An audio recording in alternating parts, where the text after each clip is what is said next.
Assalamualaikum warahmatullahi wabarakatuh. Selamat pagi, siang, dan malam Bapak dosennya serta teman-teman sekalian. Sebelumnya perkenalkan nama saya Azul Safina Rosada sebagai moderator yang akan bertugas sebagai moderator pada presentasi kali ini. Pada kesempatan kali ini, kelompok kami akan mempresentasikan materi yang berjudul Analisis Production House MD Entertainment dari film KKN di Desa Penari. Sebelum memasuki penyampaian materi, izinkan saya memperkenalkan para anggota kelompok kami. Yang pertama ada Abia Nur Hilal dengan NIM 4424026. Yang kedua ada saya sendiri Azul Safina Rosada dengan NIM 442400654. Kemudian Fatih Al-Muhni dengan NIM 442400383. Selanjutnya Muhammad Hanif Ihsan Bahri dengan NIM 442400262. Muhammad Ramadan dengan NIM 442404778. Muhammad Rizky Pratama 44240614, Intan Nurul Fasa 44240382, Syifa Anitias 44240442, Tria Hernanda 44240530, dan Wulan Nur Fitriani 44240313. Selanjutnya saya persilakan kepada pemateri pertama untuk menyampaikan materi presentasinya. Kepada Wulan, waktu dan tempat dipersilakan. Pada slide ini saya akan menjelaskan tentang profil MD Entertainment. Perusahaan ini didirikan pada tahun 2002 sebagai rumah produksi sinetron. Sering perkembangannya, MD Entertainment berhasil menjadi salah satu perusahaan hiburan terbesar di Indonesia yang bergerak di bidang film, serial televisi, OTT, musik, animasi, hingga broadcasting. Perusahaan juga terus melakukan ekspansi bisnis, termasuk mengakuisisi Net TV pada tahun 2024 dan melakukan rebranding menjadi MD TV pada tahun 2025. Filosofi utama MD Entertainment adalah Entertainment with Emotional Connection, yaitu menghadirkan cerita yang mampu membangun ikatan emosional dengan penonton melalui inovasi, transformasi digital, dan konten lokal yang berkualitas. Selanjutnya pada bagian public relation itu dibagi menjadi 4. Di sana ada press release, sosial media, iklan video, dan iklan player. Untuk press release sendiri biasanya digunakan untuk membangun kredibilitas dan awareness sebelum film dirilis. Dan selanjutnya ada sosial media TikTok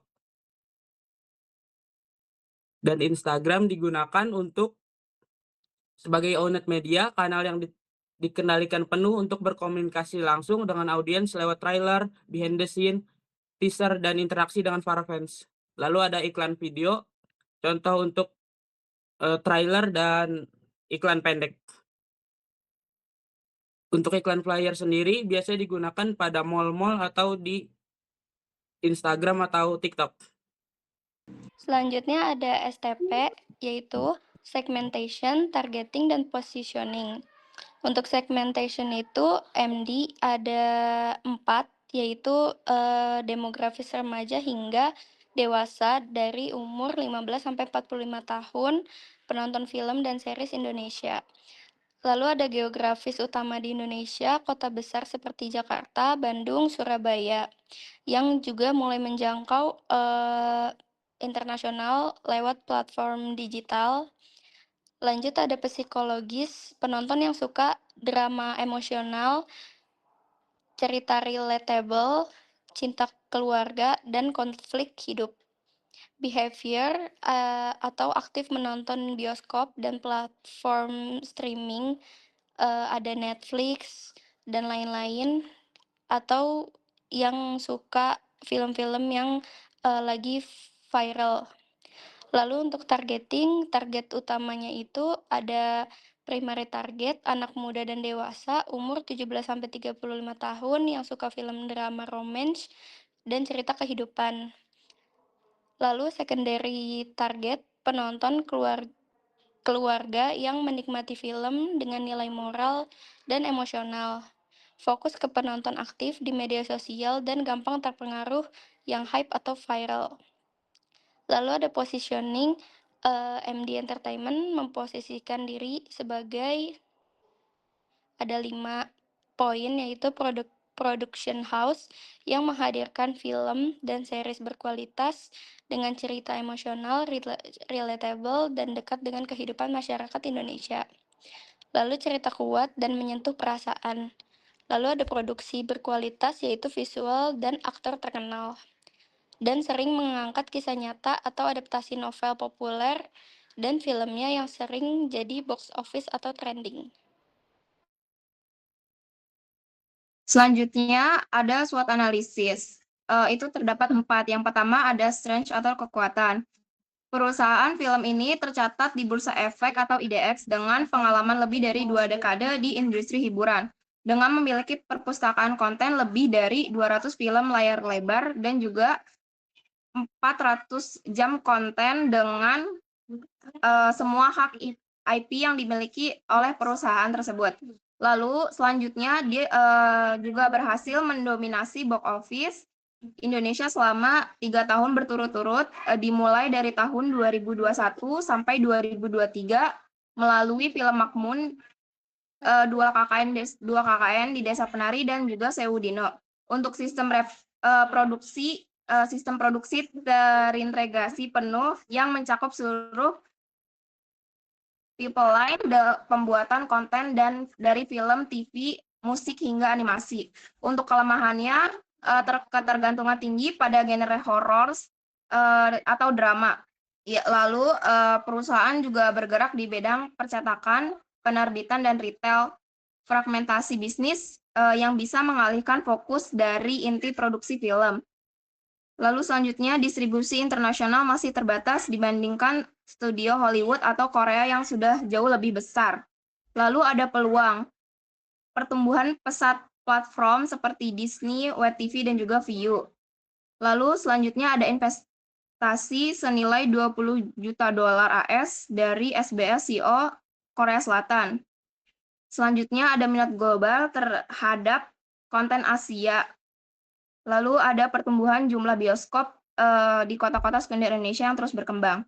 Untuk ancamannya tersendiri, terdapat persaingan ketat dari production house lain seperti Falcon Pictures, Rafi Film, dan juga platform streaming global. Selanjutnya ada bajak laut atau konten pembajakan digital yang masih marak di Indonesia. Lalu selanjutnya ada fluktuasi selera penonton yang cepat berubah khususnya di kalangan Gen Z. Yang terakhir ada persaingan dari studio platform seperti S Studios dan N8 Studios yang mulai masuk pasar konten Indonesia.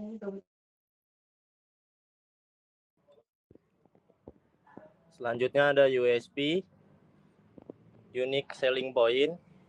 Sisi dan DNA-nya itu ada 2, visual khas, mewah, bersih, dan menggunakan standar teknologi terbaru. Mereka selalu menjadi pioner dalam menggunakan kamera dan teknik pasca produksi yang membuat karyanya terlihat mahal. Yang kedua, aplikasi PH lo. Pastikan USB lo adalah kualitas visual kelas layar lebar untuk setiap platform. Selanjutnya ada USB utama, storytelling berbasis IP, intellectual property. Salah satu kekuatan terbesar MD adalah kemampuan mereka mengolah kekayaan intelektual seperti buku, nyata, atau adaptasi. Adaptasi trennya itu mereka jago melihat apa yang sedang viral, misalnya dari Wattpad atau kisah nyata di media sosial yang mengubah menjadi skenario yang dramatis. Storytellingnya fokus pada drama yang intens dan emosional, yang sangat dekat dengan selera pasar Indonesia. Terus selanjutnya ada skalabilitas konten. Mereka tidak hanya terpaku pada satu medium, yaitu ada 2, ada hybrid sama USB. Yang hybrid itu bisa memproduksi film layar lebar, web series untuk OTT seperti layangan putus hingga sinetron. USB-nya itu ada adaptabilitas platform. PH lo bisa menawarkan jasa di mana satu cerita bisa dipecah menjadi berbagai format konten yang relevan. Yang selanjutnya ada strategis pemasaran dan distribusi. ND bukan sekedar PH, mereka adalah mesin pemasaran. Star Power itu selalu berhasil menggandeng aktor atau artis papan atas untuk menjamin trafik. Yang kedua ada distribusi agresif, memiliki jaringan yang sangat kuat dengan bioskop, dan platform streaming digital.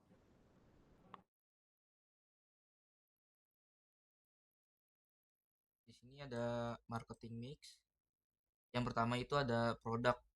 Produk utama yang ditawarkan oleh MD Entertainment bukan hanya film layar lebar saja, tetapi juga berbagai produk hiburan lainnya. Di antaranya terdapat serial televisi, musik original, hingga film animasi. Yang kedua itu ada harga. Untuk penayangan di film bioskop, Entertainment itu mengikuti harga tiket yang berlaku di Indonesia, yaitu sekitar 35.000 hingga 55.000 tergantung lokasi bioskopnya. Dan selain itu, dia memperoleh pendapatan dari penjualan tiket. MD Entertainment juga mendapat masukan melalui penjualan hak tayang atau lisensi kepada stasiun TV maupun platform streaming atau OTT. Yang ketiga itu ada distribusi. Dalam mendistribusikan filmnya, MD Entertainment memanfaatkan berbagai saluran agar mudah diakses oleh masyarakat. Untuk penayangan di bioskop, film didistribusikan melalui jaringan Cinema Access1, CGV Cinemas, dan Cinepolis. Dan setelah masa penayangan di bioskop selesai, film juga didistribusikan melalui platform OTT seperti Netflix, Amazon Prime Video, Disney Plus, dan Video. Selain itu, promosi dan beberapa konten mendukung juga disebarkan melalui YouTube serta ditayangkan di stasiun televisi seperti RCTI dan SCTV. Keempat itu ada promotion.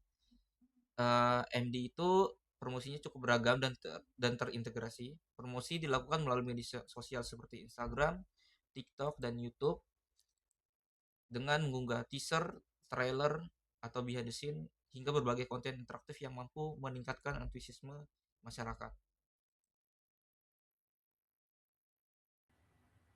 Kemudian ada AIDA, Attention, Interest, Desire, dan Action.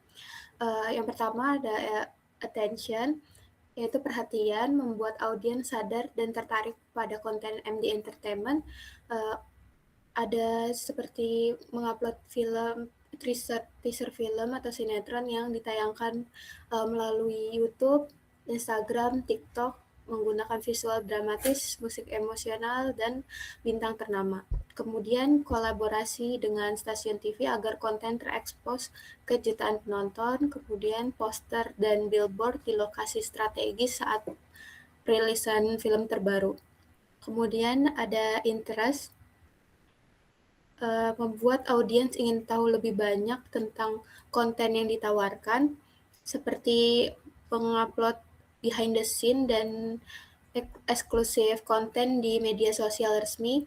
Kemudian sinopsis, menerikan ulasan awal dari influencer atau media hiburan. Kemudian terakhir ada casting bintang populer atau nama besar, bisa membangun rasa penasaran audiens. Yang ketiga ada desire atau keinginan. Pada tahap ini MD Entertainment itu berusaha untuk mengubah rasa penasaran menjadi keinginan kuat dan mendalam untuk menonton produk mereka, seperti menawarkan review atau menyebarkan review positif dari penonton awal dan kritikus film. Ketika orang lain memberi ulasan bagus, terus ini menciptakan efek FOMO dan meyakinkan calon penonton bahwa film layak untuk ditonton. Kemudian konten emosional dengan mengupload cuplikan adegan yang memancing penasaran, seperti haru, takut, romantis, yang viral di TikTok atau Instagram Reels. Strategi pre-release, penonton bareng eksklusif, premier, dan red carpet. Kemudian ada action atau tindakan, mendorong audiens untuk mengambil tindakan nyata, seperti membeli tiket bioskop via aplikasi Tix ID, CGV, Cinema XX1, kemudian streaming di platform video atau Netflix, serta ada CTA atau call to action di media sosial dengan kata-kata nonton sekarang atau beli tiketnya sekarang.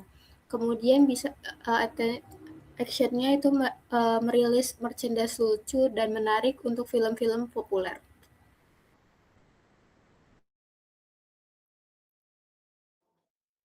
Selanjutnya ada Pensil.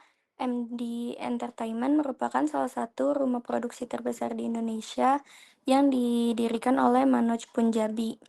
Mereka dikenal melalui film box office, sinetron populer, dan produksi dengan standar komersial tinggi. Yang pertama itu ada ide dan konsep. Ide dan konsep ini mengangkat cerita yang dekat dengan masyarakat, berfokus pada genre horor, drama, keluarga, dan percintaan. Sering mengadaptasi urban legend serta kisah nyata atau viral. Lalu ada skrip atau storyboard, yang dimana alur cerita sederhana namun emosional, membangun ketegangan secara bertahap, dan struktur cerita terdiri dari hook, konflik, dan klimaks yang kuat. Lalu ada syuting, visual sinematik, dan berorientasi komersial. Horor menggunakan pencahayaan gelap dengan kontras tinggi, sedangkan drama memakai pencahayaan hangat. Lalu editing, yaitu tempo seimbang agar emosi tetap terbangun tanpa membosankan. Sound design menjadi elemen penting terutama pada film horor. Lalu ada final output, yaitu berorientasi pada pengalaman penonton dan nilai komersial. Dengan strategi pemasaran telah dirancang sejak awal melalui judul poster dan trailer yang menarik. Selanjutnya ada PESA model. PESA model tersendiri adalah akronim dari PESA, yaitu Pay, Earn, dan S Share, dan O Own. Untuk paid media tersendiri atau bisa diartikan sebagai media yang berbayar, fokusnya adalah akuisisi audiens dan memperluas jangkauan dengan menggunakan YouTube Ads, baliho digital, TV, bioskop, dan SEM (Search Engine Marketing). Iklan dibuat menarik secara visual dan emosional untuk memancing perhatian. Penargetan dilakukan secara terukur melalui algoritma dan evaluasi ROI atau Return of Investment agar anggaran tetap efektif. Selanjutnya ada earning media, yang diartikan sebagai media yang diperoleh, fokus pada publisitas dan membangun kredibilitas, memanfaatkan pemberitaan, trending topik, dan viral marketing untuk menarik perhatian publik. Reputasi diperkuat melalui ulasan kritikus, penghargaan, dan liputan media yang meningkatkan kepercayaan investor serta mitra. Selanjutnya ada shared media atau media yang dibagikan, fokusnya terhadap keterlibatan komunitas dan penyebaran secara organik, dengan tujuan untuk mendorong viralitas melalui TikTok meme, challenge, dan konten yang mudah untuk dibagikan. Membangun loyalitas dengan diskusi penggemar teori film dan komunitas yang aktif. Terakhir ada own media atau media yang dimiliki, fokusnya adalah mengendalikan narasi dan membangun kepercayaan. Website dan media sosial resmi menampilkan identitas visual yang profesional, menyediakan informasi perusahaan, portofolio, dan laporan resmi untuk meningkatkan kredibilitas di mata publik investor dan mitra. Baik, selanjutnya adalah pemaparan untuk analisis film KKN di Desa Penari. KKN di Desa Penari memiliki target utama remaja hingga dewasa muda berusia sekitar 15-35 tahun, khususnya pelajar, mahasiswa, dan pekerja muda. Audiens ini menyukai genre horor, cerita mistis, serta kisah yang diangkat dari kejadian nyata. Mereka juga aktif menggunakan media sosial seperti TikTok dan X sehingga mudah dipengaruhi oleh tren, ulasan influencer, dan teknik viral marketing. Sebagian besar berasal dari wilayah perkotaan dengan akses bioskop yang baik. Oleh karena itu, film ini bisa diakses oleh semua kelompok, terutama dari 3 kelompok utama, yaitu mahasiswa yang merasa cerita KKN ini relevan, penikmat film horor viral, dan penonton yang menyukai tren hiburan yang sedang populer. Kemudian di sini ada media sosial Instagram yang dikhususkan untuk mempromosikan film KKN Desa Penari. Nama akunnya @kknmovie, jumlah followersnya 58.000, jumlah followingnya 40, dan jumlah postingannya 991. Di sini ada analisa views tertinggi untuk konten KKN Desa Penari, yaitu jenis kontennya reaksi mendengarkan alunan lagu sinden. Jumlah viewersnya 5,5 juta dan jumlah like-nya itu ada di 80,3 ribu. jumlah komennya ada di 2.372 dan share-nya ada 6. Untuk simpannya ada di 29,5 ribu. Kemudian untuk konten yang paling rendah itu ada di jenis kontennya promosi OST atau soundtrack KKN Desa Penari. Jumlah viewersnya itu ada di 8.676, jumlah like-nya ada 199, jumlah komennya ada 3, share-nya tidak ada, dan simpannya juga tidak ada. Untuk tujuan komunikasi, konsumen bergerak secara bertahap dari yang tidak tahu sama sekali hingga akhirnya melakukan pembelian. Model hierarchy of effect membantu kita memahami bahwa tujuan komunikasi di film KKN di Desa Penari tidak hanya soal menjual tiket, tetapi membangun perjalanan psikologis audiens secara bertahap dari sadar, tahu, suka, pilih, yakin, dan beli. Keberhasilan film ini terbukti dari respon audiens yang luar biasa di setiap tahapnya, terutama karena modal awal kesadaran yang sudah sangat besar berkat viralnya cerita asli di media sosial. Yang berikut ada 6, yaitu awareness, yaitu memastikan masyarakat luas tahu film ini ada melalui trailer viral dan pemberitaan media. Lalu ada knowledge, membangun pemahaman bahwa film diangkat dari kisah nyata viral 2019 bergenre horor Jawa, disutradarai Awi Suryadi dan Manoj Punjabi. Lalu ada liking, menumbuhkan rasa suka melalui elemen budaya Jawa yang autentik dan visual sinematik yang kuat. Lalu ada preference, memposisikan KKN di Desa Penari sebagai film horor lokal paling layak ditonton dibanding kompetitor.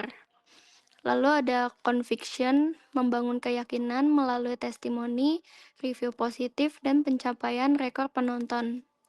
Dan yang terakhir ada purchase, mendorong pembelian tiket bioskop dan akses platform streaming.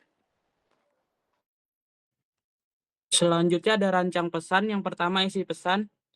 Untuk poin A-nya emotional appeal merupakan elemen jump scare yang halus, bukan sekadar suara keras tapi menampakkan yang tak terduga untuk memicu adrenalin. Fokus pada ekspresi wajah pemeran yang menunjukkan isolasi dan kepasrahan. Yang kedua ada rational appeal, merupakan teks diadaptasi dari kesaksian narasumber asli dan tweet yang telah dibaca lebih dari 200 juta kali.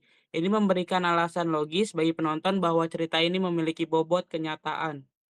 Lalu yang ketiga ada moral cultural appeal, mengangkat kontradiksi antara dunia modern, mahasiswa dengan gadget dan logika, melawan dunia mistis, desa dengan hukum adat.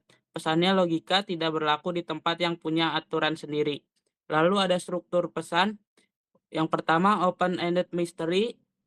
Video promosi tidak akan menampilkan hantu secara utuh. Trailer diakhiri dengan suara pintu berderit atau langkah kaki yang mendekat, lalu layar menjadi hitam, cut to black. Sebelum sosoknya terlihat, ini memaksakan penonton ke bioskop untuk mencari jawaban.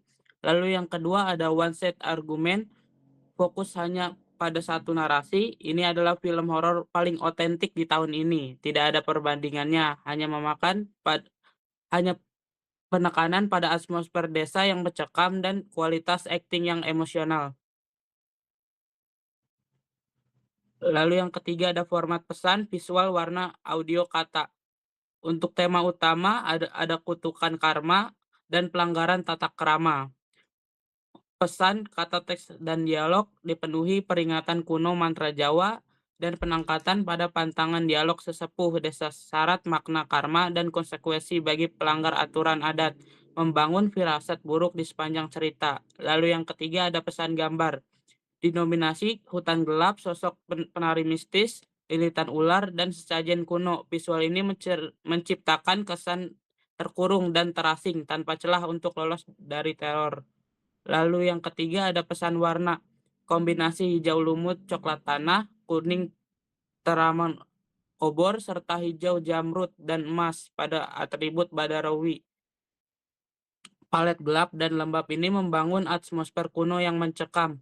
Lalu yang terakhir ada pesan musik, gamelan, disonan, tembang sinden, dan detak kendang yang memburu sering ketegangan kesunyian turut dimanfaatkan sebagai alat pemicu rasa takut. Kemudian ada saluran komunikasi personal. Yang pertama itu ada komunitas pecinta film horor Indonesia. MD Entertainment menjalin engagement dengan komunitas penggemar film horor melalui diskusi film, sering terbatas hingga aktivitas media sosial komunitas. Strategi ini tuh membantu menciptakan word of mouth yang kuat sebelum film tayang. Yang kedua itu ada komunitas X dan tweet horor. Karena cerita KKN di Desa Penari ini berasal dari tweet viral, komunitas pengguna X itu menjadi saluran personal yang sangat efektif, interaksi antar pengguna, repost cerita, dan teori penonton. Dan juga diskusi mengenai kisah asli membuat promosi ini berjalan. Yang ketiga itu ada influencer dan content creator horror. MD Entertainment juga memanfaatkan influencer horror dan reviewer film untuk memberikan rekomendasi personal kepada kepercayaan audiens karena pesannya datang dari figur yang dianggap dengan komunitas. Terus yang kedua ada saluran komunikasi non personal. Yang pertama itu ada media sosial resmi menggunakan Instagram, TikTok, X, dan YouTube untuk menggugah teaser, trailer, poster digital, behind the scene, konten, serta kampanye interaktif. Yang kedua itu ada digital advertising, memanfaatkan Instagram Ads, TikTok Ads, dan YouTube Ads dengan target berdasarkan demografi, minat, serta retargeting audiens yang telah berinteraksi. Ketiga itu ada storytelling digital, yaitu menyebarkan kembali tweet viral KKN di Desa Penari di berbagai platform untuk membangun rasa penasaran dan meningkatkan antusiasme audiens. Yang keempat yaitu ada platform streaming, melakukan publikasi melalui portal berita, ulasan film di situs hiburan, dan kolaborasi dengan platform digital untuk memperluas jangkauan promosi.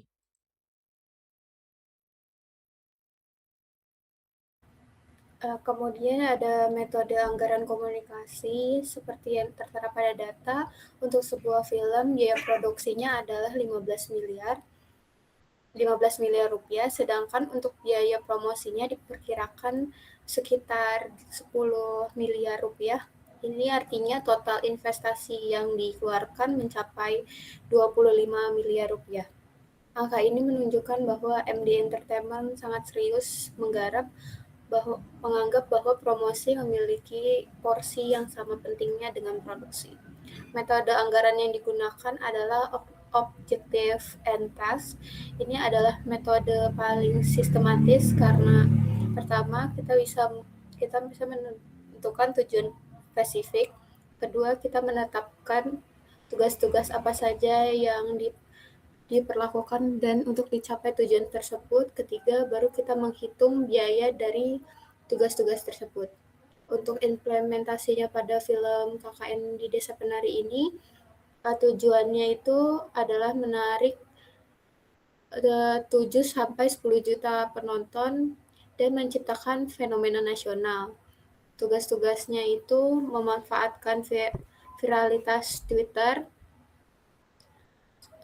kampanye interaktif di media sosial, membangun misteri di lokasi syuting, dan premiere serta screening khusus.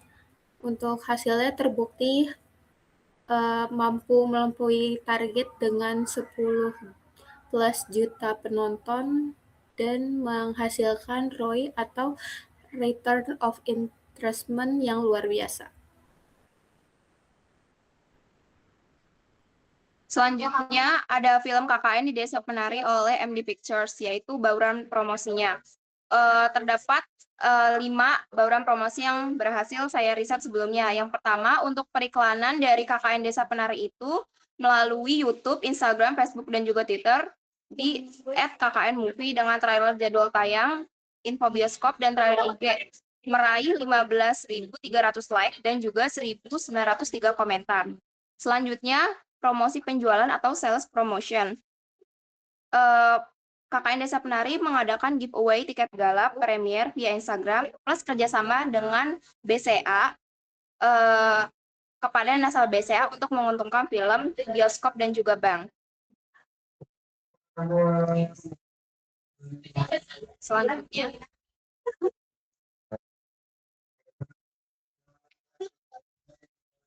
Selanjutnya ada hubungan masyarakat atau public relation. KKN Desa Penari mengadakan gala premier yang dihadiri oleh produser, sutradara, dan juga pemeran. Mendapatkan sorotan dan Kemenkraf sebagai contoh film pendorong wisata yang berlokasi syuting di Alas Purwo, Banyuwangi, yang menjadi tempat ramainya wisatawan. Lalu selanjutnya ada penjualan atau personal selling dari film KKN Desa Penari. Mereka mengadakan press tour, wawancara media, dan roadshow ke berbagai kota oleh sutradara Awi Suryadi serta pemeran seperti Tisa Biani, Agiani Hakwe, membangun kedekatan langsung dengan para audiens. Yang terakhir ada pemasaran langsung atau digital, direct dan digital marketing. KKN Desa Penari terdapat merilis dua versi, yaitu uncut yang 17 tahun ke atas dan juga cut 13 tahun ke atas dengan sebagai strategi segmentasi pasar. Selanjutnya yaitu ada ukur hasil komunikasi, yaitu pertama indikator keberhasilan. Indikator nomor itu untuk mengukur tingkat kesadaran masyarakat terhadap film. Contohnya yaitu jumlah views trailer di YouTube mencapai jutaan penonton, hashtag film yang ramai di TikTok dan Instagram, serta reach media sosial meningkat menjelang penayangan film. Yang kedua itu ada engagement, mengukur interaksi audiens terhadap promosi film. Contohnya itu banyak like, komen, dan share pada postingan resmi film, muncul UGC atau user generated content seperti review, teori cerita, reaction video, hingga konten cosplay karakter film. Ketiga ada preferensi, yaitu mengukur ketertarikan dan opini audiens terhadap film. Contohnya yaitu hasil polling menunjukkan mayoritas penonton tertarik menonton karena cerita viral dan unsur horor budaya lokal. Sentimen analisis di media sosial didominasi komentar positif terkait alur cerita dan kualitas visual film. Yang keempat itu ada penjualan, yaitu mengukur keberhasilan film secara komersial. Penjualan tiket sangat tinggi dan berhasil mencapai jutaan penonton bioskop. Film ini memperoleh pendapatan box office besar dan menjadi salah satu film Indonesia terlaris. Kedua, tools yang digunakan. Yang pertama ada social media analytics. Fungsinya itu digunakan untuk melihat jumlah view, reach, engagement rate, like, comment, dan share pada platform seperti Instagram, TikTok, YouTube, dan X atau Twitter. Kedua ada Google Trends, digunakan untuk mengetahui tingkat pencarian kata kunci, yaitu KKN Desa Penari, serta melihat tren popularitas film di masyarakat. Yang ketiga ada data penjualan bioskop, digunakan untuk melihat jumlah tiket terjual, jumlah penonton, serta pendapatan box office film selama masa penayangan. Selanjutnya ada kelola proses komunikasi terpadu. Yang pertama itu ada komunikasi. Dalam film ini komunikator tidak hanya satu, melainkan terdiri dari banyak, yaitu ada 3. Ada tokoh utama, mahasiswa KKN, menyampaikan pesan melalui dialog dan tindakan. Kedua ada sutradara dan production house, MD Entertainment, sebagai pengirim pesan utama yang konstruksi cerita. Ketiga ada narator, alur ceritanya itu menyampaikan informasi latar atau konflik pengelolaan. Komunikator dibangun dengan karakter yang kuat agar pesan terasa realistis dan emosional. Yang kedua ada pesan message. Pesan yang disampaikan meliputi yang pertama ada pesan moral, kedua pesan sosial, yang ketiga pesan mistis. Yang pesan moral pentingnya menjaga norma dan aturan budaya lokal. Pesan sosial interaksi antara masyarakat, kota, dan desa. Pesan mistisnya konsekuensi melanggar hal-hal yang dianggap sakral. Pengolahan itu pesan dikemas melalui simbol, dialog, dan adegan horor agar lebih dramatis dan mudah diingat. Selanjutnya yang ketiga ada media atau channel. Media komunikasi yang digunakan ada 3, visual, audio, dialog antar tokoh. Yang visual, gambar, dan sinematografi memperkuat suasana horor. Yang audio, musik, dan efek suara membangun ketegangan. Yang dialog antar tokoh menyampaikan informasi cerita. Pengelolaannya itu menggunakan lighting, sound design, dan editing diatur untuk memperkuat pesan emosional. Yang keempat, komunikasi. Target penerima pesannya itu ada 2, penonton umum, khususnya remaja dan dewasa. Kedua, penikmat film horor Indonesia. Pengolahan itu cerita dibuat relatable mahasiswa KKN agar audiens mudah terhubung secara emosional. Yang kelima, ada efek, dampak yang diharapkan, kognitif, penonton memahami budaya dan mitos lokal. Yang B, afektif, muncul rasa takut dan tegang dan empati. Terus selanjutnya behavioral, penonton lebih menghargai norma budaya. Pengelolaannya itu efek dibangun secara bertahap melalui konflik klimaks cerita. Yang keenam ada umpan balik atau feedback. Bentuk feedbacknya itu ada dua, respon penonton dan suksesan box office. Pengelolaan itu feedback digunakan sebagai evaluasi untuk produksi film selanjutnya. Yang ketujuh, gangguan atau noise, hambatan dalam komunikasi. Ada 3, yaitu perbedaan persepsi budaya penonton. Yang B, interpretasi, berbeda terhadap unsur mistis. Yang C, distraksi saat menonton.